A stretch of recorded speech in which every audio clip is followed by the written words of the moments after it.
దుండగిడు బ్రహ్మదత్తుడు కాశీరాజ్యాన్ని పాలించే కాలంలో ఒకప్పుడు బోధిసత్వుడు దేవతలకు అధిపతి అయిన దేవేంద్రుడుగా ఉండటం తటస్థించింది. బ్రహ్మదత్తుడు అప్పుడు మంచి నడి వయసులో ఉన్నాడు. దేవుణ్ణే లెక్క చేయని బ్రహ్మదత్తుడికి మానవులనగా ఏపాటి? వయసులో ఉంటూ ఉన్న బ్రహ్మదత్తుడికి జంతువులన్నా, మనుషులన్నా, వస్తువులన్నా అదొక విధమైన రోతగా కనపడేది. వయసు మీరిన జంతువులు ఏవైనా సరే, గుర్రాలు కానీ, ఏనుగులు కానీ, మరేవైనా కానీ కంటపడితే వాటిని తరిమి తరిమి కొట్టేవాడు. పాతబడిన బళ్ళు కానీ, ఇంకేదైనా వస్తువు కానీ కనిపిస్తే మొక్కలు చెక్కలుగా చేసి పారవేసేవాడు. వయసు గడిచిన మనుషులు అనగా వృద్ధులు ఎదుట పడితే వాళ్ళు నెరసిన గెడ్డాలు పట్టుకులాగేవాడు. వాళ్ళను పాత్రలు దొర్లించినట్టుగా కింద పడుకోబెట్టించి దొర్లించేవాడు. ఆ వృద్ధులు స్త్రీలైతే నానా హింసలు పెట్టేవాడు. బ్రహ్మదత్తుడు చేసే ఆ అర్థం లేని ఆటలకు, దుండగాలకు ఒక మితి మేర లేకపోయింది. ఇంద్రుడి లక్ష్యము, చంద్రుడి లక్ష్యము లేకుండా సంచరించే ఆ రాజకుమారుని ఎదురించటానికి ఎవ్వలకు తరం కాలేదు. ఇలా రాజు చేసే దుర్నయాలకు, యతనాలకు ప్రజలు కటకటలాడిపోసాగారు. చేసేది లేక తల వంచుకున్నారు. వృద్ధులైన తమ తల్లిదండ్రులను రాజ్యం దాటించి ఇతర ప్రదేశాలకు చేర్చుకున్నారు. ఈ విధంగా తల్లిదండ్రులను దూరదేశాల్లో దిగబెట్టి వారికి దూరంగా ఉండడం తప్ప మరి గత్యంతరం లేకపోయింది.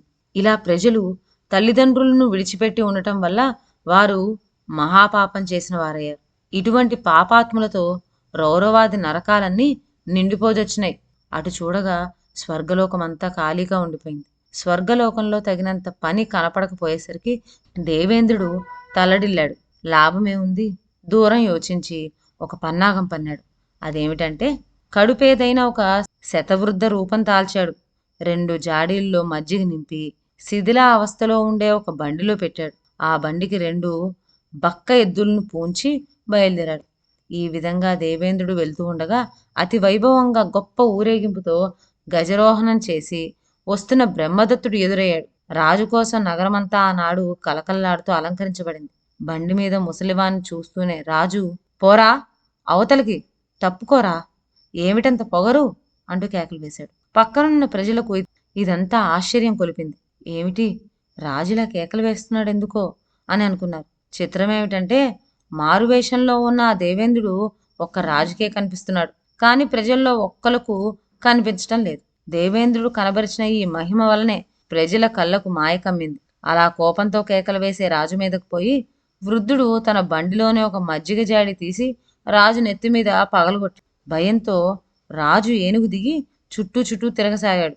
అప్పుడు దేవేంద్రుడు 2వ జాడీ కూడా తీసి రాజు తలకు మళ్ళీ వేసుకొట్టాడు. ఆ మజ్జిగ వలికి రాజు ఒళ్ళంతా తడిసిపోయింది. రాజు ఉగ్రుడయ్యాడు. ఆ సమయంలో దేవేంద్రుడు ఎక్కి వచ్చిన బండి అదృశ్యమైపోయింది. మజ్జిగ జాడీలు కనపడకుండా పోయినాయి. అప్పుడు దేవేంద్రుడు స్వస్వరూపంతో రాజు ఎదుట సాక్షాత్కరించాడు. పాదాక్రాంతుడైన రాజును చూసి దేవేంద్రుడు, ఏమి రాజా, పొగరబోదుతనము ఎవరికి? నీకా నాకా? కన్ను కానని గర్వంతో ఎవరు మిట్టపడుతూ ఉన్నారు? నీవా నేనా? ఎల్లప్పుడూ ఈ యవనంలో ఇలానే ఉండిపోతావా నీవు? నీకు వృద్ధాప్యం రాదా? ముసలివారిని, పాత వస్తువుల్ని గేల్చేస్తావా? నీ దుష్టేష్టల వల్ల రాజ్యంలో ప్రజలు ఎంత బాధపడుతున్నారో తెలుసుకున్నావా? నీ యాతన వల్ల వాళ్ళందరూ కన్న తల్లిదండ్రులను దూర ప్రదేశాలకు పంపివేసి వారి రక్షణ చూడలేని మహాపాపులు అవుతున్న సంగతి కొంచెమైనా గుర్తించావా? ఈ విధంగా నరకలోకాలు నిండిపోవటం, స్వర్గానికి ఒక్కళ్ళు రాకపోవటం గమనించావా? చూడు, ఈ క్షణం నుంచైనా బుద్ధి తెచ్చుకో, సరిగ్గా ప్రవర్తించు, లేకుంటే ఇదిగో ఈ పిడుగు వచ్చి నీ తలను మొండెమును వేరు చేస్తుంది, జాగ్రత్త అని హెచ్చరించి అదృశ్యమైపోయాడు. నాటి నుంచి బ్రహ్మదత్తుడు మతం పూర్తిగా మారిపోయింది. అతడు వృద్ధులను గౌరవింపసాగాడు. అందువల్ల ఇంతకుముందు రాజ్యంలో కలిగిన అలజడి తగ్గిపోయింది.